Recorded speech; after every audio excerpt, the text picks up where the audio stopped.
या drift velocity, drift velocity में क्या होता है, it is technically average velocity, it is technically average velocity. सबसे इंपॉर्टेंट चीज है ये, क्योंकि जो कंडक्टर में फ्री इलेक्ट्रॉन्स थे उनकी इंस्टेंटेनियस वेलोसिटी जीरो नहीं थी, वो रैंडम मोशन कर रहे थे, और वो वेलोसिटी बहुत ज्यादा होती है, वो ऑफ द ऑर्डर ऑफ 10 की पावर 5 या 10 की पावर 6 मीटर पर सेकंड होती है। वो कौन सी वेलोसिटी हो गई, थर्मल वेलोसिटी। कैसी हो गई, थर्मल वेलोसिटी। और जो ड्रिफ्ट वेलोसिटी आती है वो ऐसे आती है सेंटीमीटर पर सेकंड में, काफी छोटी। तो तुम्हें ध्यान रखना चाहिए कि जो थर्मल वेलोसिटी थी वो तो बहुत बड़ी वेलोसिटी थी, और जो ड्रिफ्ट वेलोसिटी है वो टेक्निकली क्या चीज है, एवरेज वेलोसिटी है, वो इंस्टेंटेनियस वेलोसिटी नहीं है। अब इसको दो तरीके से सोचा जा सकता है, ड्रिफ्ट वेलोसिटी को दो तरीके से। कैसे दो तरीके से सोचा जा सकता है, या तो सिंगल इलेक्ट्रॉन को पकड़े, तो वो सिंगल इलेक्ट्रॉन कैसे होगा, मान लो पोटेंशियल डिफरेंस नहीं लगाया, सुनो, मान लो कंडक्टर पे पोटेंशियल डिफरेंस नहीं लगाया, ऐसे ही छोड़ दिया, तो इलेक्ट्रॉन जाएगा, फिर टक्कर खाएगा, फिर टक्कर खाएगा, फिर टक्कर खाएगा, फिर टक्कर खाएगा, फिर टक्कर खाएगा। Over a long period of time वो टेक्निकली वहीं पे आ जाएगा। Over a long period of time, long period of time वो इलेक्ट्रॉन कहां पे आ जाएगा, सेम पॉइंट पे आ जाएगा। तो एवरेज वेलोसिटी कितनी हो जाएगी, जीरो, क्योंकि डिस्प्लेसमेंट जीरो। बिल्कुल सही बोला, हाँ या ना। ये तो मैंने कैसे सोचा, सिंगल इलेक्ट्रॉन को देख के सोचा। या मैं कहूं कि सबको एक साथ देखूं, तो उनका कोई रैंडम मोशन हो रहा है सबका, लेकिन कोई नेट करंट तो नहीं है ना, कोई पोटेंशियल डिफरेंस नहीं है। तो ऐसे सोचो, v1 वेक्टर लो, v2 वेक्टर लो, v3 वेक्टर लो, और ये कौन से थर्मल वाले, vn वेक्टर लो, उन सबका वेक्टर सम क्या हो जाएगा, जीरो। हाँ या ना, क्योंकि इस क्रॉस सेक्शन से कोई नेट क्रॉस नहीं कर रहे, इस क्रॉस सेक्शन से कोई नेट इलेक्ट्रॉन्स क्रॉस नहीं कर रहे। हाँ या ना। अब होगा क्या, जब तुमने इस पे पोटेंशियल डिफरेंस अप्लाई कर दिया, इलेक्ट्रिक फील्ड अप्लाई कर दी, तो जो ये दो कोलिजन के बीच में एक्सेलरेशन भी तो मारेगा ये, तो ये थोड़ा साइड में शिफ्ट हो जाएगा, फिर थोड़ा साइड में शिफ्ट हो जाएगा, थोड़ा इधर आ जाएगा, थोड़ा इधर आ जाएगा, थोड़ा इधर आ जाएगा, थोड़ा इधर आ जाएगा, तो नेट डिस्प्लेसमेंट कुछ हो गया ना, हाँ या ना। ये वेलोसिटीज तो बहुत हाई थी, लेकिन मैं ये कह सकता हूं दूसरे तरीके से सोचा जाए तो एवरेज वेलोसिटी क्या हो जाएगी, summation of vi by n। वो अब जीरो नहीं होगी ना, पहले वाले केस में जीरो थी जब पोटेंशियल डिफरेंस नहीं लगाया था। तो दो तरीके से बोल रहा हूं, या तो एक का देखो बड़े टाइम में, और किसी इंस्टेंट पे देखो सारों को, हाँ या ना। तो तुम्हें एवरेज वेलोसिटी निकल जाएगी। वो एवरेज वेलोसिटी क्या हो जाएगी, ड्रिफ्ट वेलोसिटी।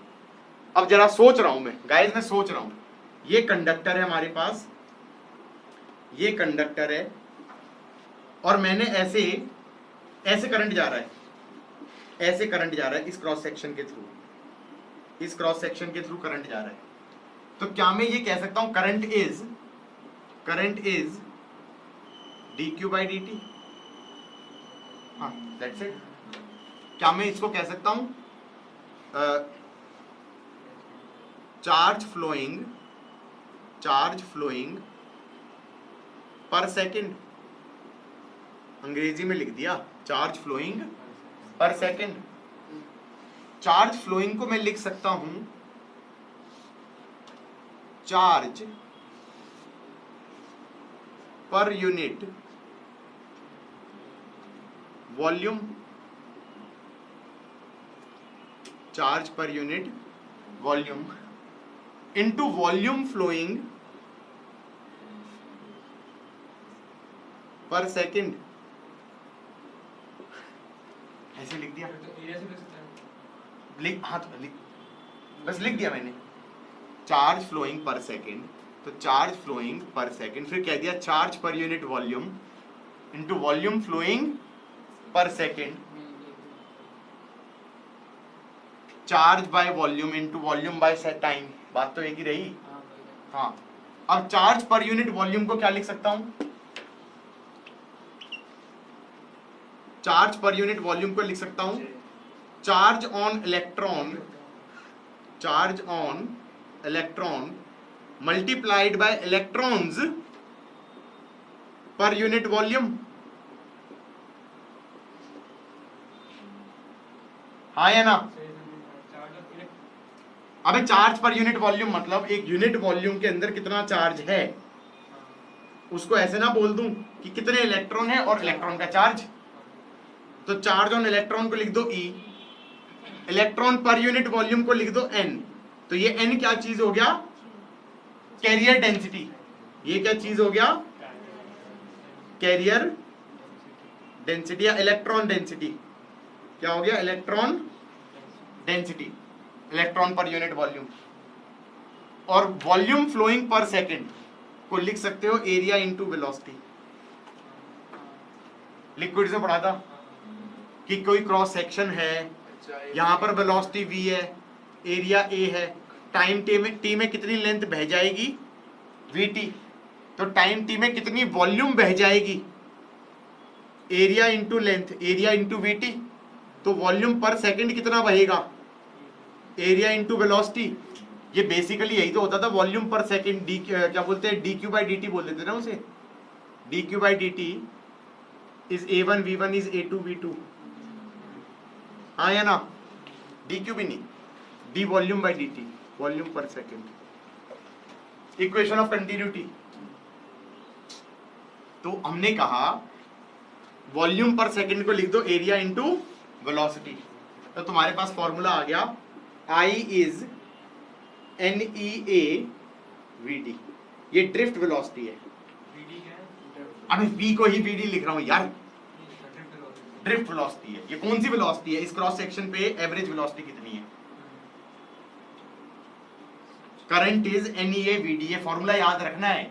इसका प्रूफ करा दिया मैंने, तुम्हारे बोर्ड में आएगा, उसके बाद में मत कहना कि नहीं आता। मैं और क्या लिखोगे भाई प्रूफ में, dq बाई dt था हमारे पास, चार्ज पर सेकंड था, चार्ज पर सेकंड को लिख देना charge per unit volume into volume पर सेकंड कर देना, चार्ज पर यूनिट वॉल्यूम को बोल देना number of electrons in that volume into density of charge on one electron.